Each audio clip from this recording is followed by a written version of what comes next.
নমস্কার, আমি ডক্টর অরবিন্দ শীল। আজকের বিষয় হলো রাজ্য রাজনীতি। বিধানসভা নির্বাচন এগিয়ে আসছে। সততই যারা রাজনীতি করেন না তারাও একটু রাজনীতি নিয়ে ভাবছেন। হ্যাঁ, আপনি হয়তো মাওমাকুদের মতো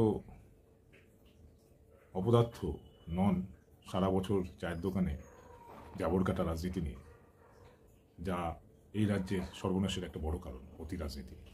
তবু প্রয়োজন পড়েছে একটু রাজনীতি বোঝার, কারণ ভোটটা আপনাকে দিতে হবে যদি দিতে পারেন। কারণ এটা যেমন ক্ষমতা বদলের পালা, সেমনি আপনার ক্ষমতায়নের পালা। Empowerment matters. হ্যাঁ, গত কয়েকদিন ধরে আমরা দেখছি যে কালী পুজোর প্রাক্কালে যে চিরাচরিত অসভ্যতা ছদ্ম সেকুলারদের কালী পুজোর উৎসবকে ঘিরে মাহমাকু জিহাদিদের একটা তাণ্ডব চলে। কিন্তু সেটা যে এরকম একটা পরিস্থিতি হবে যেখানে বাংলাদেশের মতো মা কালীর মূর্তির মুন্ডচ্ছেদ, এত বড় ঘটনাকে চেপে দেওয়ার জন্য প্রশাসন তৎপর। মা কালীকেই গ্রেপ্তার করে প্রিজন ভ্যানে নিয়ে অকুস্থল থেকে চটিচাটাদের পলায়ন। কোনো প্রতিবাদ নেই, কোনো গোপাল মুখুর্জ নেই।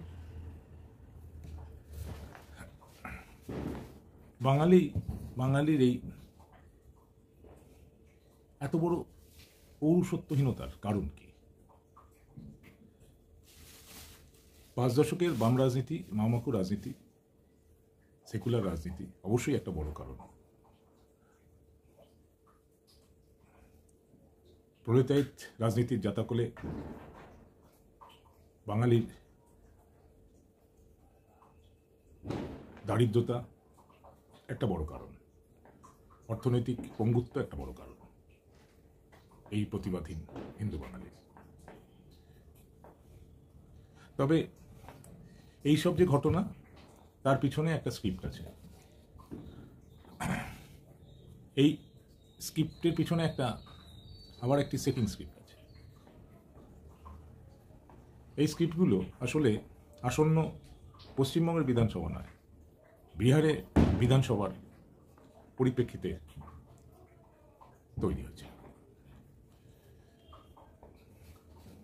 এখানে উন্নয়নের রাজনীতি নেই, সেখানে হিংসের রাজনীতি,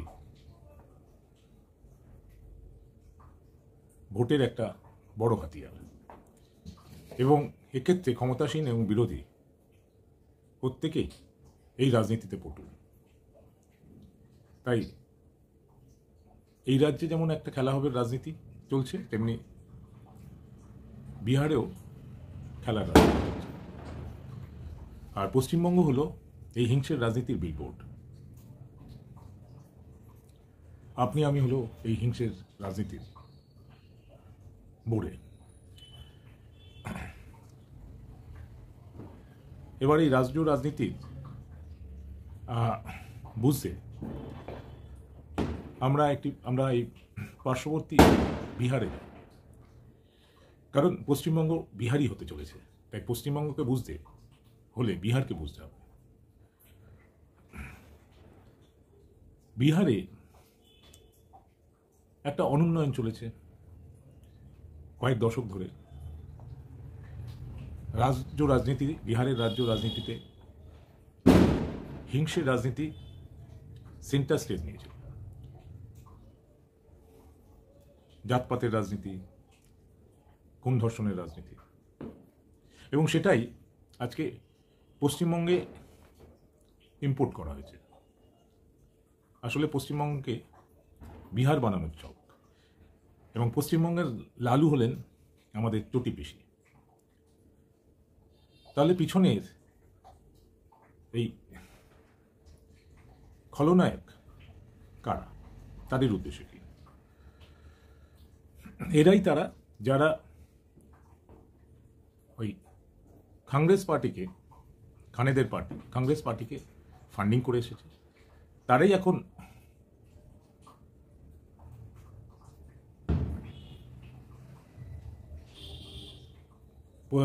ভারতের বৃহত্তম দলকে ফান্ডিং করছে এবং তারাই রাজনীতির নীতি নির্ধারক। কারণ রাজনীতিকে আমরা আপনি চালাই না, চালাই হলো যারা ফান্ডিং করে। তো ফান্ডিং বডির চরিত্র পাল্টায় না, ফলে নীতি নির্ধারণ তারও চরিত্র পাল্টায় না।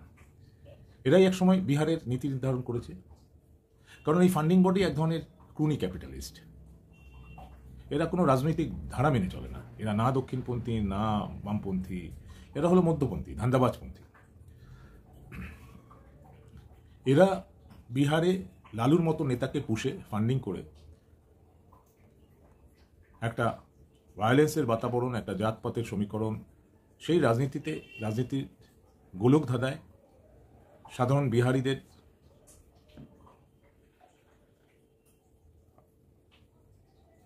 ইনভলভ করে রেখেছিল, ডিস্ট্র্যাক্ট করে রেখেছিল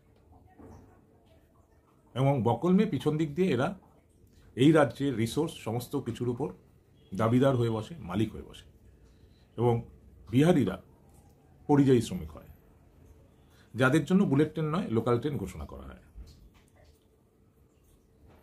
যাদের জন্য সেই রাজ্যে ইন্ডাস্ট্রিয়ালাইজেশন নয় ভিন রাজ্যে ইন্ডাস্ট্রিয়ালাইজেশন করা হয় এবং তাদের পরিযায়ী শ্রমিক হিসেবে সেখানে পাঠানো হয়।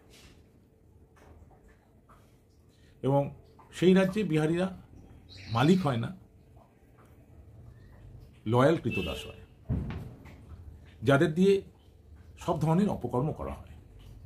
এবং এদের মধ্যে, এই বিহারিদের মধ্যে যারা একটু বুদ্ধিমান, সপ্রতিভ, যারা পুরো ব্যাপারটা আন্দাজ করতে পারে, তাদের ঘুষ হিসেবে অনেকে বলে ইউপিএসসি, আইএএস, আইপিএসে ব্যাংকের আধিকারিক হিসেবে পদে বসানো হয়। বিশেষত ব্যাংকের আধিকারিক হলে তারা লোন পাইয়ে দিতে পারবে, যে লোন পরে এনপিএ হবে, আদায় করা যাবে না। এইভাবে তাদের হাতিয়ার করা হচ্ছে। পশ্চিমবঙ্গেও এই বিহারের ছক কষা হচ্ছে। ওই বললাম মমতাজ বানু, যিনি পশ্চিমবঙ্গের লালু, তাকে এই বড়বাজার লবি ব্যবহার করছে তাদের মেটেরিয়াল গেনের জন্য।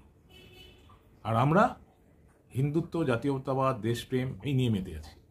এরা কিন্তু হিন্দুত্ব, জাতীয়তাবাদ, দেশপ্রেম নিয়ে হবে না। এদের উদ্দেশ্য হল এমন একটি সরকার যে তাদের ইনভেস্টমেন্টকে প্রোটেক্ট করবে, তাদের ইনভেস্টকে মাল্টিপ্লাই করবে, জনতা গোল্লায় যাক, সংস্কৃতি গোল্লায় যাক, সমাজ গোল্লায় যাক, মানুষের চরিত্র গোল্লায় যাক। এটা তাদের মাথা ব্যথা নয়। আমাদের এক্সিস্টেন্সিয়াল ক্রাইসিস আর তাদের এক্সিস্টেন্সিয়াল ক্রাইসিস এক নয়।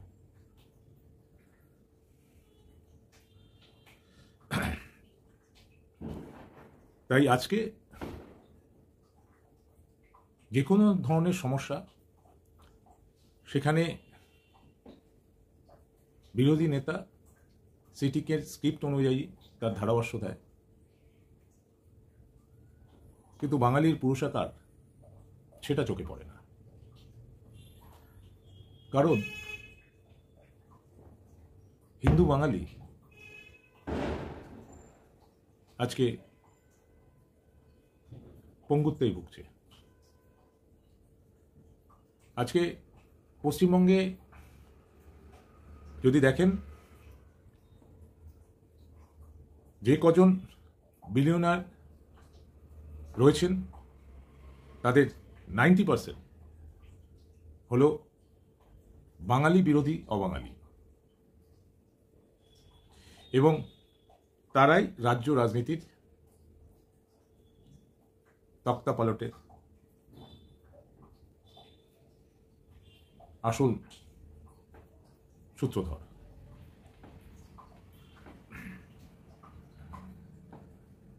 তাই